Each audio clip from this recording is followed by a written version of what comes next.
Dois fatos surpreendentes aconteceram logo após a Primeira Guerra Mundial: o declínio da hegemonia europeia e a entrada em cena do socialismo. A Europa decadente aviltava os países derrotados, como a Alemanha, e alguns vitoriosos, como a Itália. Tal era a paz de Versalhes, que muitos acreditavam ser a paz que duraria por todo o século. Todavia, ela apenas agravava as contradições anteriores e começava a preparar o caminho para a Segunda Guerra Mundial. O desenrolar da Primeira Guerra e as suas consequências são os assuntos desta aula. Salve, Letícia, salve, pessoal. Estamos nós aqui de volta, comentando mais uma vez a Primeira Guerra Mundial, agora dentro aí da sua evolução e dentro das suas consequências.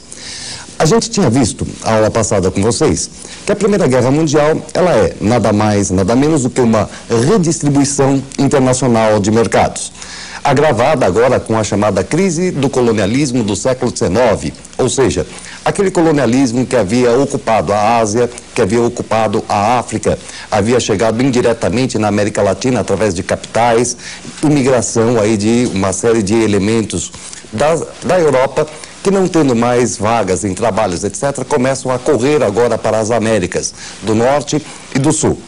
Vimos também que essa mesma Primeira Guerra Mundial é levada a cabo em função de uma série de outros fatores, como uma corrida armamentista, a famosa paz armada, e também uma justificativa nacionalista para levar as populações até a guerra. Essa justificativa nacionalista vai nos apresentar, então, um revanchismo francês, um pan-eslavismo, um pan-germanismo e, finalmente, um dos nacionalismos, que, aliás, está em voga hoje em dia, o nacionalismo da Sérvia. Na época, a ideia de formação da Grande Sérvia vai ser o pavio que detona todo o explosivo. Ou seja, é o assassinato do arquiduque Francisco Ferdinando que nos leva, então, aí à eclosão de todo aquele conjunto de forças que já estavam preparando a Primeira Guerra Mundial. A partir desse fator imediato, nós temos o início do conflito. E esse conflito vai ter momentos bastante característicos, como nós vamos poder observar aqui com vocês, dentro do nosso primeiro GC. Olha só, então, quais são os momentos que nós vamos ter dentro dessa Primeira Guerra Mundial. Entre os anos de 1914 e 1915, nós vamos ter o deslocamento das tropas para a frente de combate, a guerra de movimentos. Depois, o elemento mais característico de toda a Primeira Guerra Mundial, que será exatamente a guerra de trincheiras. Em 1917, um ano crítico na evolução da Primeira Guerra Mundial. É o ano em que você tem a Revolução Russa de 1917, é o ano em que você tem a entrada dos Estados Unidos, da América do Norte, no conflito. E, por fim, em 1918, a rendição alemã. Nós vamos observar com vocês, em primeiro lugar, o seguinte: a Alemanha, logo aí no início do conflito, vai estar aliada ao Império Austro-Húngaro e à Itália.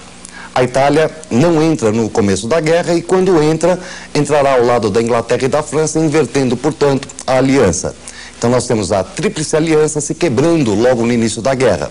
E a Tríplice entende Inglaterra, França, Rússia, ganhando aí a anexação da Itália.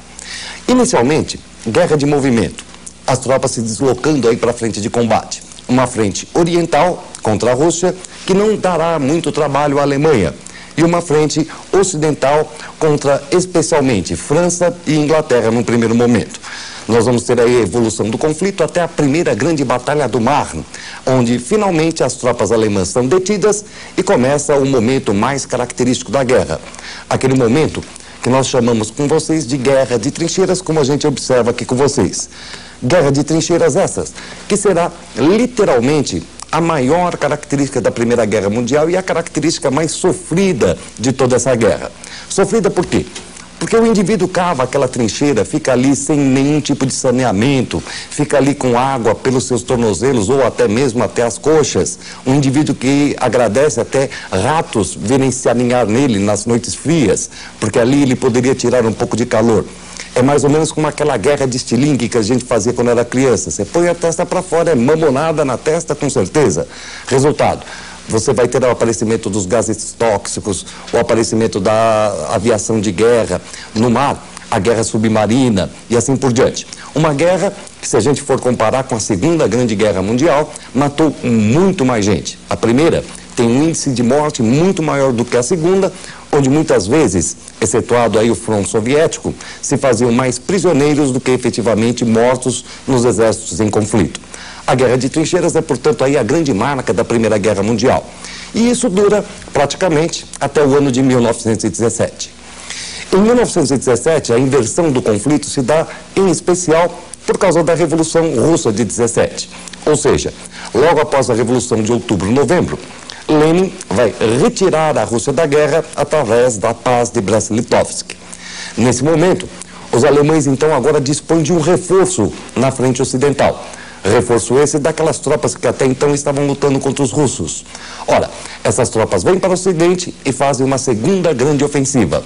A França e a Inglaterra estavam para perder a guerra, estavam para perder o conflito, quando, obviamente, vai aparecer quem? O 7º de Cavalaria.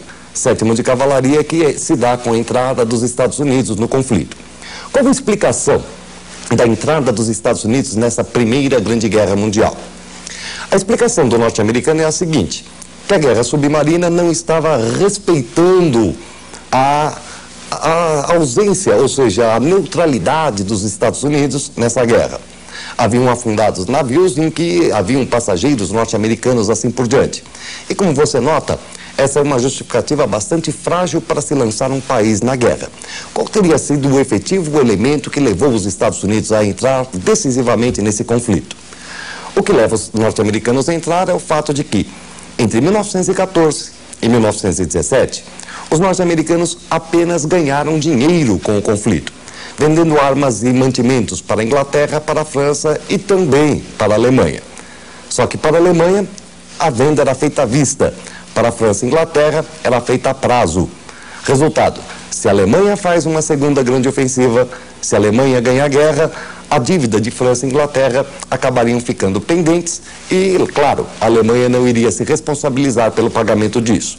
O norte-americano entra no conflito, obviamente, para defender esses seus créditos. E a hora que o norte-americano entra, você sabe, ele entra lá para ganhar a guerra. Ele manda tudo que ele tem. Ele manda Hulk, Mulher Maravilha, Super-Homem. Ele entra desequilibrando o conflito. Desequilibrando como? Da seguinte maneira. Os alemães fazem a segunda ofensiva, são detidos na segunda grande batalha do mar, vai voltar o esquema de trincheiras. Vai voltar, portanto, todo aquele esquema duro, parado, que nós falamos anteriormente. Ora, a partir daí, o exército alemão pode continuar estendendo esta guerra durante muito tempo.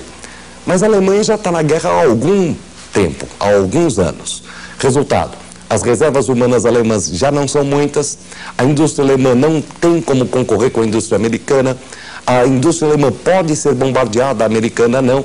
Quer dizer, o esforço industrial, bélico, a reserva humana norte-americana vai acabar decidindo o conflito ao longo do tempo. Não precisa nem sair do lugar. Ao longo do tempo, os norte-americanos vão ter sempre muito mais gente do que a população alemã. Especialmente numa guerra de trincheiras, isso é decisivo. Pensando dessa maneira, os alemães já começaram a ver a inutilidade do prosseguimento daquele conflito, porque a guerra poderia demorar aí mais o quê? 10 anos? Se alongaria e o resultado seria um só. Só que o governo alemão não aceitava muito esta ideia. Daí então uma revolução interna na Alemanha, depondo o governo do Kaiser e trazendo um novo governo, o governo da República de Weimar. E essa República de Weimar vai, portanto, encerrar a guerra assinando a rendição alemã com base em 14 pontos do presidente norte-americano Wilson. Nós vamos observar que então, de repente, a guerra cessa com a Alemanha podendo continuar nesta guerra.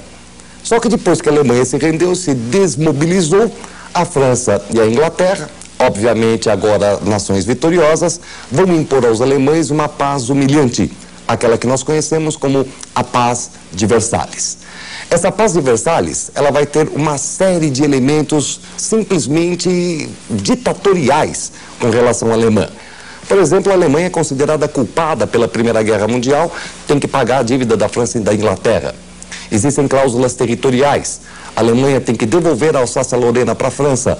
A Alemanha tem que entregar um corredor para a Polônia, com o porto de Danzig. A Alemanha tem que deixar a produção do Ruhr para a França durante algum tempo. E pior, a Alemanha seria totalmente desmilitarizada, com o exército reduzido a uma polícia sofisticada, a marinha a 3 encoraçados e sem a possibilidade de ter aviação de guerra. Esse Tratado de Versalhes é, portanto, aquele que começa aquilo que nós vamos conhecer mais tarde com o nome de Segunda Grande Guerra Mundial. É um dos principais argumentos para que o Hitler consiga, inclusive mais tarde, a sua ascensão, já na década de 30, dentro da Alemanha. Exemplo, o argumento de que o exército alemão teria sido apunhalado pelas costas porque ele podia continuar na guerra durante mais algum tempo. Mas não foi só a Alemanha que sofreu com essa que nós chamamos de Paz de Versalhes. Vejam só aqui com a gente. De repente, você vai ter o desmembramento também dos 2 últimos grandes impérios europeus. Aquele que é o Império Austro-Húngaro e aquele que é o Império Turco-Otomano. Base para uma série de problemas que nós temos, inclusive até os dias atuais. É o momento em que, sugerido pelos Estados Unidos, vai se montar a prévia da ONU, aquilo que nós chamávamos de Liga das Nações. Mas a Liga das Nações não contará com a presença dos Estados Unidos, que foi quem sugeriu, com a presença da União Soviética. A Alemanha será tardiamente convidada. Quer dizer, nós temos aí mais uma sociedade de debates do que uma sociedade que consiga efetivar uma série de intervenções e tente manter aquela que é chamada Paz de Versalhes. Por fim, uma das maiores consequências da Primeira Guerra Mundial. Nessa, nós vamos encontrar o fim da hegemonia europeia, portanto, aqui nós estamos encerrando aquela etapa histórica em que nós ficávamos privilegiando França, Inglaterra, Alemanha, Itália, etc. Para quê? Para conhecer o momento histórico, para principiar o momento histórico que nós estamos hoje vivendo. O início da hegemonia norte-americana. Portanto, uma das principais consequências, como a gente pode observar aqui com vocês, será exatamente o fim da hegemonia europeia, o início da hegemonia norte-americana. Com destaque, então, para esse que é o Tratado de Versalhes, que começa já a levar a fatores daquela que nós chamaremos de Segunda Grande Guerra Mundial.